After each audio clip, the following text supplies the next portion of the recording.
সেই মিছিলকে সামনে রেখে আমরা এখানে সমবেত হয়েছে।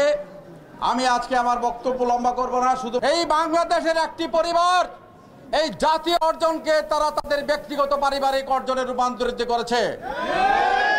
এই শতাব্দীর স্বৈরাচারিণী শেখ হাসিনা এই দেশের মানুষকে সীমাহীন কষ্ট দিয়েছে, দানবের মতো এই দেশের মানুষকে কষ্ট দিয়েছে। মানুষকে মানুষ মনে করে নাই, মনে করেছে এই দেশের মানুষ তাদের কৃতদাস।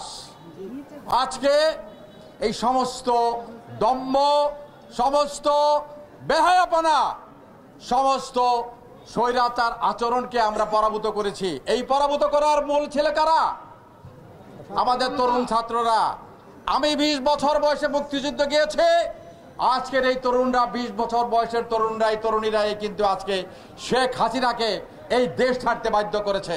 এই দেশের মানুষকে কষ্ট দেওয়ার জন্য আমাদের প্রতিবেশী দেশ ভারত হঠাৎ করে না জানিয়ে আমাদের এই বাংলাদেশকে প্লাবিত করেছে বন্যায়।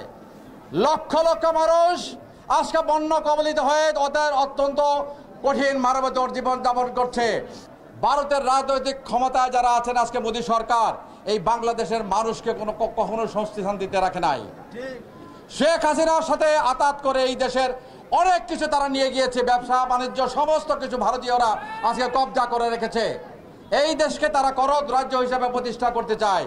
কিন্তু আমরা স্পষ্ট করে বলতে চাই, আমরা মুক্তিযোদ্ধা, এই মুক্তিযোদ্ধার প্রজন্মের যারা আপনারা আছেন, আপনারা হাতে হাত মিলিয়ে কাঁধে কাঁধ মিলিয়ে এই স্বৈরাচারী দিয়েছেন। অবশ্যই আমরা ভারতের বিরুদ্ধে যে কোনো আগ্রাসনের বিরুদ্ধে ঐক্যবদ্ধ থেকে আমরা এদেরকে মোকাবেলা করব ইনশাল্লাহ। আমরা এই অন্তর্বর্তীকালীন সরকারকে, যিনি সরকারের নেতৃত্ব দিচ্ছেন, ডক্টর ইউনূস একজন পরিচ্ছন্ন মানুষ, আন্তর্জাতিক খ্যাতিসম্পন্ন নোবেল বিজয়ী মানুষ। এই মানুষটির নেতৃত্বে যে সরকার গঠিত হয়েছে, এই সরকারকে আমরা সর্বাত্মক সহযোগিতা করব। তার নেতৃত্বে আগামী দিন এই বাংলাদেশের মানুষের কাছে গ্রহণযোগ্য একটি অবাধ সুষ্ঠু নির্বাচনের মাধ্যমে একটি সরকার নির্বাচিত হবে। সেই নির্বাচনে যারাই ক্ষমতায় আসুক, এতে আমাদের কোনো আপত্তি নাই। জনগণ যদি আমাদের সমর্থন করে আমরা ক্ষমতায় আসব, যদি না করে আসব না। জোর করে ক্ষমতায় আসার দল বিএনপি নয়।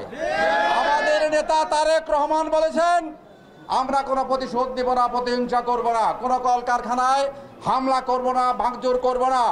আপনারা সবাই হয়তো দেখেছেন, আমি ব্যক্তিগতভাবে বিজিএমের সভাপতি হিসাবে ব্যবসায়িক দায়িত্ববোধ থেকে